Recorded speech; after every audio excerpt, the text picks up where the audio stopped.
আমি হুম 5ই আগস্টের সেদিনের যে ষড়যন্ত্রমূলক ছাত্র উত্থান, হুম সে সময় আমি খুবই ভাগ্যবান। হুম সেদিন আমার বেঁচে থাকার কথা ছিল, আচ্ছা মৃত্যু থেকে অনেক কাছে ছিলাম।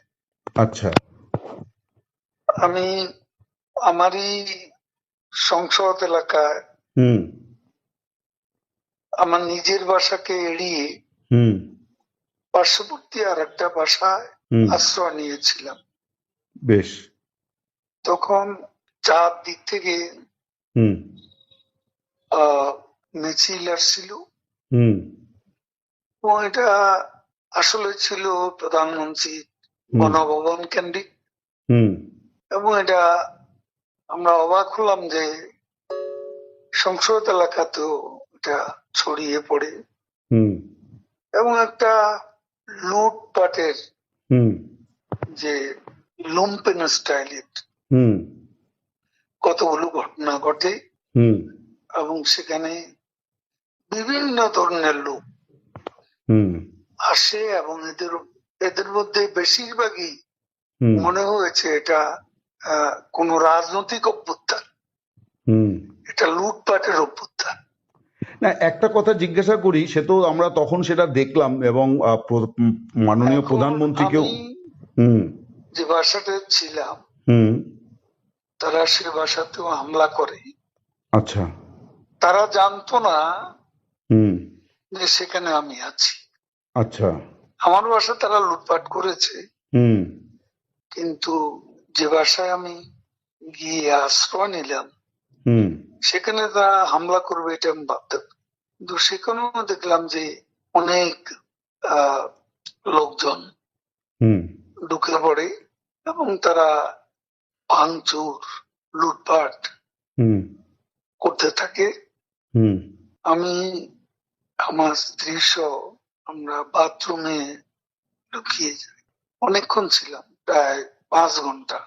হুম হুম তারপর একটা পর্যায়ে এরা তো ওই বাথরুমের ভিতর সেখানেও কমোড, হুম বেসিন হুম এগুলো তো লুটপাট করেছে সব জায়গায়। সেগুলোর লোভে প্রথমত তাদেরকে আমার ওয়াইফ সেই বাথরুমের মুখে দাঁড়িয়ে হুম বারবার বলছিল যে আমি অসুস্থ, হুম এ কথা বলে তাদের ফিরিয়ে দিচ্ছে। হুম তো একটা পর্যায়ে তারা এই বাথরুমে যেগুলো আছে হুম সেগুলো লুট করার জন্য জোরপূর্বক হুম প্রবাসের হুমকি দেয়। তো সে সময় আমার ওয়াইফ জিজ্ঞেস করে যে কি করবো, হুম খুলে দাও যা হবে। তারপরে সাত আট সাত আট জন ছেলে ঢুকলো, তার খুবই আক্রমণাত্মক দৃষ্টিভঙ্গি হুম মনোভঙ্গি নিয়ে। হুম তখন হঠাৎ তারা আমার দিকে তাকায়, হুম আমার দিকে তাকিয়ে আপনি নেত্রী চলে গেল, আপনি জাননি কেন? আমি কিছু বলছিলাম। তারপর এই ছেলেদের মধ্যে কি ভাবের উদয় হয়েছে জানি না, হুম তারা আমাকে বলে আপনার ছবি তুলবো। তারপর আমার ছবি তুলতে শুরু করলো, সেলফি নিচ্ছিল, হুম ছবি তুলছিল। এরা ছাত্ররা অনেকে আমাকে চেনতো। হুম হুম কি কারণে তারা তখন আক্রমণাত্মক যে মনোভাবটা ছিল হুম সেটা নিমেষে হুম শীতল হয়ে গেল। আচ্ছা এরা ঠান্ডা মাজাজে তখন কথা বলছিল। আচ্ছা এদের মধ্যে আবার এক পর্যায়ে একটা গ্রুপ তারা চেয়েছিল আমাকে হুম রাস্তায় সেনাবাহিনী হুম হাতে তুলে দিতে। কেউ কেউ আবার এটাও চেয়েছিল যে জনতার হাতে তুলে দিতে। হুম এটা অবশ্যই তখন একটা মানসিক ভাবে হুম ভেতরে ভেতরে হুম ভেঙে পড়েছিলাম। হুম এরপর এরা এদের একটা শার্ট, এদের ওই ব্যাজ, হুম লাল হুম পতাকা শোভিত হুম ব্যাজ লাগিয়ে আবার কালো একটা মুখে একটা মাস্ক হুম দিয়ে আমাকে হাঁটতে হাঁটতে হুম সংসদ এলাকা থেকে হুম বড় রাস্তা, গণভবন অভিমুখী হুম রাস্তা, ওখানে নিয়ে যায়। আচ্ছা ওখানে নিয়ে হঠাৎ করে কোত্থেকে একটা একটা ট্যাক্সি আসে, হুম একটা ইজি বাইক, হুম সেটা খালি ছিল।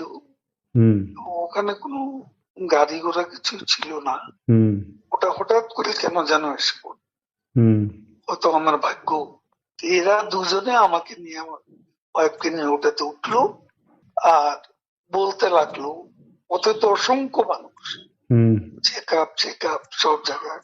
এরা বলতে লাগলো যে আমাদের চাচা চাচি অসুস্থ, হুম হাসপাতালে নিচ্ছি, হুম ডিস্টার্ব করবে না। হুম এই করে করে নিয়ে গেল একটা অনেক দূরে একটা জায়গা।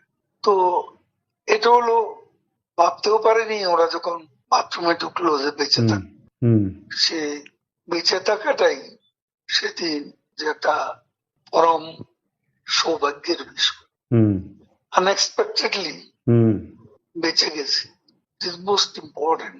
সে সময় হুম এই ছেলেটা যে কোনো ভাবে আমাদেরকে আর্মির হাতে তুলে দিতে পারতো।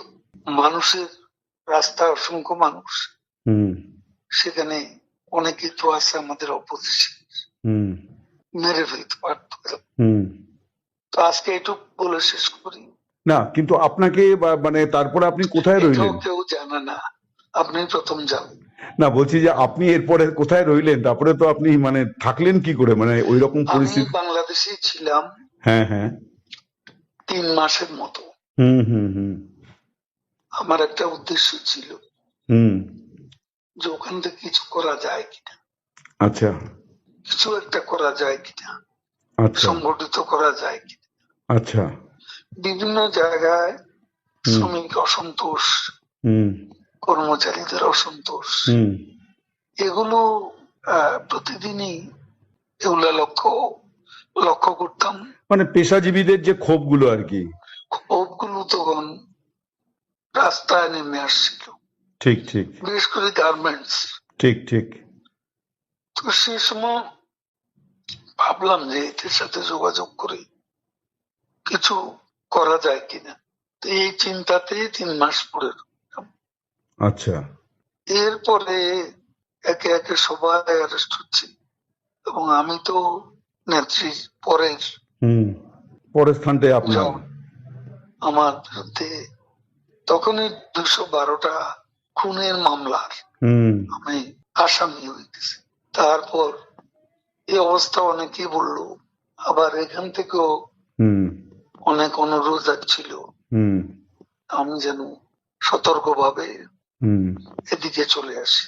হুম এইভাবে চিন্তা করলাম যে আসলে আমি বাইপাস সার্জারি হয়েছিল, হুম হুম হুম অনেকগুলো ওষুধ খেতে হয়। হুম হুম আমি এখানে ধরা পড়লে ওষুধ খাওয়াবে কি? ঠিকই তারপরে অনেক কিছু ভাবনা চিন্তা করে 75-এ এখানে এসেছিলাম। তার বঙ্গবন্ধু, হুম তারপর ও 101 নম্বর জেল হত্যা হলো, তারপরে হুম হুম কলকাতায় এসে হুম 9 মাস ছিলাম। আচ্ছা এখান থেকে ফিরে গিয়ে জগন্নাথ হলে একটা বৈঠক করছিলাম অনেক রাতে, হুম ঢাকায় তখন কারফিউ। তো ওখানে আমাকে অ্যারেস্ট করা হয়। হুম তারপরে এরপরে আবার 111-এর পরে হুম তখনও জেল খেটেছিল। তো ওই যে তারপরে এখানে আসতে বঙ্গবন্ধু হত্যার পরে যে 9 মাস ছিলেন, তারপরে কি আর কলকাতায় আসেননি কোনো কাজে বা কোনো ইয়েতে? না মানে কখনো রাজনৈতিক প্রয়োজনে আসেননি আর কি? আসছি আমি, তখন যোগাযোগ মন্ত্রণালয়ের দায়িত্ব ছিলাম। তখন এসছেন এখানে আর কি? আমাদের ডেপুটি হাই কমিশনার হুম বিজয় দিবসে আমাকে হুম হুম প্রধান অতিথি করেছিল। বেশ। তো একটা জিনিস বলছি, এই যে আপনি রইলেন, তো তারপরে তখন আর কোনো সমস্যা হলো না যে ওই ছেলেগুলো আপনাকে কোথাও পৌঁছে দিল, ওরা আর কি এটা ফাঁস করেনি? তাহলে কি? আপনার আমি রাতে ওখান থেকে আবার কিন্তু এই যে ছেলেগুলো এরকম করলো, এটার কারণটা কি মনে হয় আপনার, যে ওরা যে আপনার প্রতি সদয় হলো, আপনাকে কোনো হঠাৎ করে বাঁচালো? কেন আমি বুঝি না। মানে এটা কি হতে পারে যে এরা আওয়ামী লীগেরই তাৎক্ষণিকভাবে ওই সময় বিক্ষুব্ধ হয়েছিল, এরকম হতে না, পারে? আওয়ামী লীগের হলে তো আমি চিনতাম। ঠিকই। একটা অনেকে বলে যে আপনার কিছু ভূমিকা তখন বিতর্কিত ছিল, আপনি ছাত্রলীগ যুবলীগকে যেভাবে মানে মাঠে নামিয়েছিলেন পাল্টা, তার ফলেই এরকম একটা বড় জনরোষ তৈরি হয়ে গেল আর কি, এটা মানে আমরা। কথা মোটেই ঠিক না। আচ্ছা। আমি কখনো বলিনি হুম যে ছাত্রলীগকে এই অভ্যুত্থান দমানোর হুম জন্য।